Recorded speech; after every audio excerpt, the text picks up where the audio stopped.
Hello, नमस्कार दोस्तों। सबसे पहले हमारा पीएनएल देखेंगे, उसके बाद हम कल के दिन कैसे ट्रेड कर सकते हैं वो देखेंगे। तो वीडियो को स्टार्ट करने से पहले मैं आपको डिस्क्लेमर दे दूं, ये वीडियो मैं सिर्फ एक एजुकेशन पर्पज़ के लिए बना रहा हूं। अगर आपको ट्रेडिंग करना हो तो पहले अपने फाइनेंशियल एडवाइजर से एडवाइस लो। मैं कोई भी सेबी रजिस्टर्ड एडवाइजर नहीं हूँ। अब चलो हमारी आज की ट्रेड देख लेते हैं। सबसे पहले तो यहाँ पे आप देखोगे तो मैंने क्या किया, 26,000 की कॉल को शॉर्ट किया। शॉर्ट करने के पीछे कारण मेरा सिर्फ सिंपल सा एक ही था, कल के दिन मार्केट के अंदर सेलिंग आई हुई थी। तो आज भी मेरे का एक्सपेक्टेशन यही था कि मार्केट नीचे की साइड में ही आएगा, और वही आज के दिन हुआ, मार्केट नीचे की साइड में वो आया। ये मैंने ट्रेड मेरे व्हाट्सएप चैनल और टेलीग्राम चैनल दोनों के ऊपर भी दिया था, जिसके अंदर मैंने एक स्प्रेड बनाया हुआ था, और उसके अंदर अच्छा खासा आज के दिन आपको प्रॉफिट हुआ होगा। अगर आपने अभी तक मेरा व्हाट्सएप चैनल ज्वाइन नहीं किया तो डिस्क्रिप्शन में लिंक मिल जाएगा, वहां से आप ज्वाइन कर सकते हो। यहाँ पे मुझे लगभग 9,000 रुपये का प्रॉफिट हुआ। मैंने ये हेजिंग के लिए बाई किया था 26,850 का, जिससे मेरी कैपिटल रिक्वायरमेंट कम हो जाए। उसके साथ में मैंने 24,300 की पुट को भी बाई किया था। इसको बाई करने के पीछे कारण क्या था? चलो क्या आपको लगेगा कि ये तो चलो तो ठीक है, मैंने हेजिंग के लिए बाई किया था, तो इसको क्यों बाई किया? तो इसके पीछे का कारण ही मेरा यही था, क्योंकि मैं जब भी ट्रेडिंग करता हूँ तो मैं कभी भी ये नहीं रखता मेरा व्यू नेगेटिव हो तो मैं नीचे की साइड में ही ट्रेड लूंगा। मैं दोनों साइड में ट्रेड करता हूँ। अगर मैं गलत हुआ तो भी मेरे को कुछ ना कुछ प्रॉफिट मिले, तो मैं पुट की साइड में पोजीशन को ऐड करता। मैं आपको दिखाऊंगा ऑर्डर विंडो में, वहाँ पे मैंने लगा रखा था, लेकिन मेरा एग्जीक्यूट ही नहीं हुआ, उससे पहले ही मेरा डायरेक्ट टारगेट आ गया। तो फिर मेरे को उस साइड में ट्रेड लेने का कोई आवश्यकता ही नहीं हुई। अब चलो हम ऑर्डर विंडो को यहाँ पे देख लेते हैं, जिससे आपको अच्छे से समझ में आए। तो यहाँ पे आप देखोगे तो पहले मैंने क्या किया था, यहाँ पे 9:50 पे पहले डायरेक्टली मैंने सेलिंग किया था 300 क्वांटिटी 84.20 के ऊपर मेरा सेल हो गया था। उसके बाद में ये मैंने हेजिंग के लिए दोनों को एक साथ में बाई किया, क्योंकि मैंने यहाँ पे एक ऑर्डर और लगाया था, वो कैंसिल ऑर्डर किया था। यहाँ पे आप देखो इस ऑर्डर को मैंने साथ में और लगाया था, कि जिससे अगर मेरे को आवश्यकता हुई तो पुट को भी साथ में ऐड कर पाऊँ, लेकिन इसकी मुझे आवश्यकता ही नहीं हुई। तो ये यहाँ पे मेरा टारगेट आ गया यहाँ पे 30 पॉइंट का। तो जैसे ही 30 पॉइंट का टारगेट आया तो मैंने जो हेजिंग के लिए बाई किए थे उनको भी एग्जिट कर दिया, और उसके बाद में कोई भी ट्रेड नहीं लिया। मतलब मैंने लगभग 25 मिनट तक आज के दिन ट्रेड किया, उसके बाद में मैंने कोई भी ट्रेड नहीं किया। तो आप भी इसी तरीके से करो। मैं रोज आपको यही बोलता हूँ कि पूरा दिन ट्रेडिंग में बैठने से फायदा नहीं होता। कम टाइम ट्रेड करोगे, अच्छी ट्रेड लोगे, उसमें ज़्यादा बेनिफिट मिलेगा। तो आप भी इस बात का ध्यान रखो। अभी चलो मैं आपको मेरा चार्ज भी दिखाता हूँ कि पूरा चार्ज कितना हुआ। तो यहाँ पे 186 के आसपास का मेरा आज के दिन का कंप्लीट चार्ज है। अभी चलो पहले निफ्टी का वीकली एनालिसिस करेंगे, उसके बाद हम डेली के ऊपर आएंगे कि मंडे के दिन कैसे काम कर सकते हैं। तो निफ्टी के अंदर ये हमारा रेजिस्टेंस एरिया था। हमने लास्ट वीक में भी जो एनालिसिस किया था उसके अंदर हमारा रेजिस्टेंस एरिया यही था। तो ये हमारा एरिया हो गया अपसाइड का, और ये जो कैंडल होती है हाई और लो, इन दोनों को हमें मार्क करके रखना चाहिए। ये हमारा लो मार्क हुआ है, तो ये हमारा रेजिस्टेंस जोन बन रहा था। तो यहाँ पे हो क्या रहा था, मार्केट जैसे अप साइड में जा रहा था रेजिस्टेंस जोन से नीचे आ रहा था, जैसे अब जा रहा था नीचे आ रहा था। अब क्या हुआ, ये हैमर बनाया है, रेजिस्टेंस से नीचे की साइड में भी आ रहा है। तो एक कैंडल यहाँ पे और नेगेटिव बन सकता है। मेरा एक्सपेक्टेशन यही है कि एक कैंडल और नीचे की साइड में बन सकता है, उसके बाद में हो सकता है ये वापस से अप साइड में निकल जाए, लेकिन एक कैंडल और यहाँ पे नेगेटिव साइड में दिख रहा है। तो अगले वीक में हमें ज़्यादातर ट्रेड क्या करनी है कि पुट की साइड में ही ट्रेड करनी है, या फिर नेगेटिव साइड में ही ट्रेड करना है। अगर इस लो को ब्रेक करे तो हमें नीचे की साइड में ट्रेड लेना। जब तक लो को ब्रेक नहीं करता है निफ्टी, जो इस वीक का लो है या फिर आज का लो है, दोनों सेम ही है, जब तक उसको ब्रेक नहीं करता हमें पुट की साइड में ज़्यादा ट्रेड नहीं करना है। लेकिन जैसे ही लो को ब्रेक करता है तो फिर इस स्विंग तक आने के पूरे पूरे चांसेस है। मतलब 25,000 के आसपास तक निफ्टी के आने के नेक्स्ट वीक के अंदर अंदर पूरे पूरे चांसेस रहेंगे। तो हमें यही देखना है कि लो को ब्रेक करें तो हम अगर पोजिशनल ट्रेड करते हैं तो 25,000 तक के हम टारगेट के लिए ट्रेड का प्लान कर सकते हैं। अब चलो हम निफ्टी का पहले 5 मिनट में भी देख लेते हैं कि मंडे के दिन हम कैसे काम कर सकते हैं, क्योंकि ये तो हमारा पोजिशनल के हिसाब से एनालिसिस था। अब हम डेली के हिसाब से कैसे ट्रेड कर सकते हैं वो देख लेते हैं निफ्टी के अंदर। तो हमारा पहले रेजिस्टेंस एरिया मार्क कर लेते हैं कि 5 मिनट में हमारा रेजिस्टेंस एरिया कौन सा है। तो 5 मिनट के अंदर हमारा रेजिस्टेंस एरिया एक तो ये है, यहाँ पे आप देखोगे तो ये जो स्विंग बना पूरे को मार्क करेंगे इस कैंडल के हाई और लो को। तो ये हमारा रेजिस्टेंस एरिया बन गया है, जो बड़ा रेजिस्टेंस एरिया है।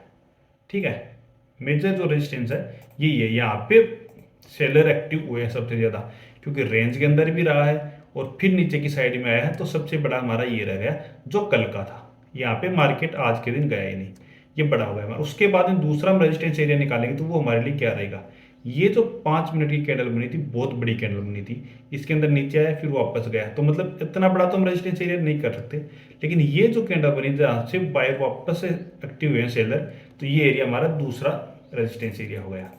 तो इसको भी हम मार्क कर लेते हैं। जैसे ये एरिया हमारा दूसरा रेजिस्टेंस एरिया हो गया। इन दोनों एरिया को हमने मार्क किया। ये नहीं कि हम ज़्यादा रेजिस्टेंस नहीं करेंगे, मार्क सिर्फ 2 रेजिस्टेंस हमने मार्क कर लिए। कि अब क्या होगा, पहला अगर निफ्टी यहाँ से ओपन होकर यहाँ तक जाता है तो यहाँ से नीचे की साइड में आ सकता है। अगर इसको अप साइड में ब्रेक करता तो फिर हमारा टारगेट यहाँ तक का रहेगा कि निफ्टी यहाँ तक भी जा सकता है। तो इसको ब्रेक करेगा तो हमें अप साइड के लिए ट्रेड लेना है, अगर यहाँ पे मिलेगा तो हमें एक बार डाउन साइड के लिए ट्रेड का प्लान करना है।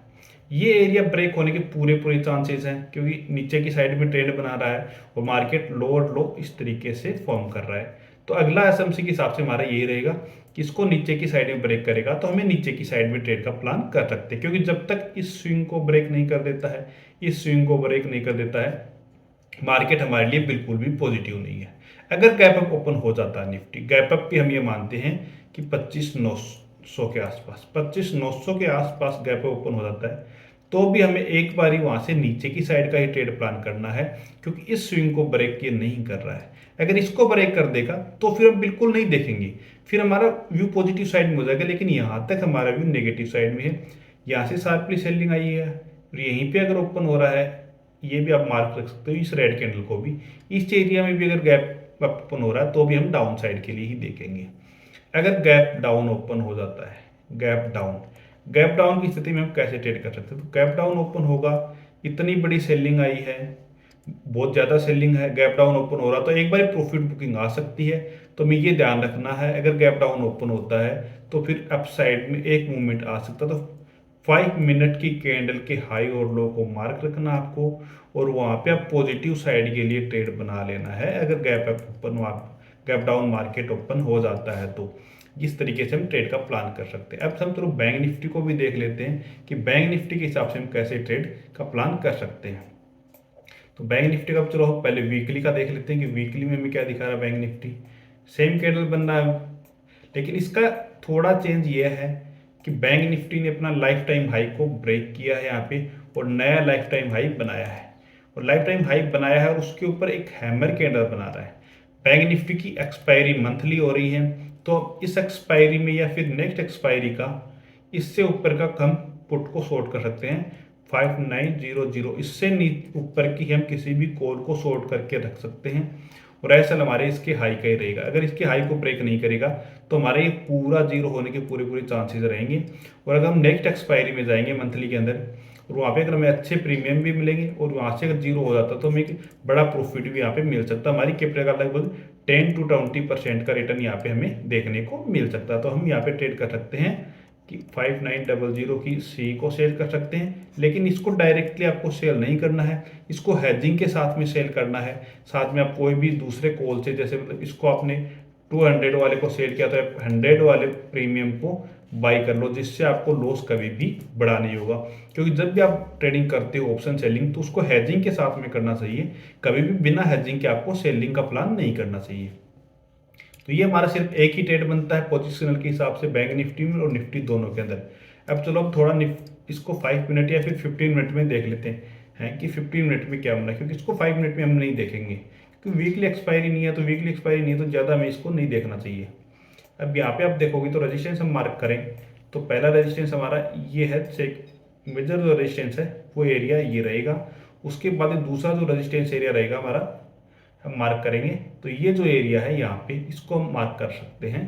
जो ये देखो वापस से सेलिंग स्टार्ट हुई है यहाँ पे, तो दूसरा एरिया हमारे लिए ये हो गया। क्योंकि मार्केट बना क्या रहा है, लोअर लो स्विंग बना रहा है, तो हम रेजिस्टेंस मार्क करेंगे, न कि सपोर्ट मार्क नहीं करते। इस बात का आप ध्यान रखो, जब भी मार्केट डाउन ट्रेंड में हो तो आप सपोर्ट मार्क मत करो, हमेशा रेजिस्टेंस मार्क करो। जब भी मार्केट अप ट्रेंड में हो तब आप सपोर्ट मार्क करो, रेजिस्टेंस मार्क मत करो, क्योंकि चांसेस ये रहते हैं कि उस टाइम पे रेजिस्टेंस ब्रेक होते हैं अगर नीचे मार्केट अप ट्रेंड में है तो, अगर मार्केट डाउन ट्रेंड में है तो सपोर्ट ब्रेक होते हैं। तो इस चीज़ का आप ध्यान रख के ट्रेड करो कि अब क्या करना है। जैसे यहाँ पे मिलेगा तो भी हमें नीचे की साइड में ट्रेड लेना है, अगर यहाँ से ये ब्रेक करता तो फिर हम यहाँ तक के लिए ट्रेड का प्लान कर सकते हैं।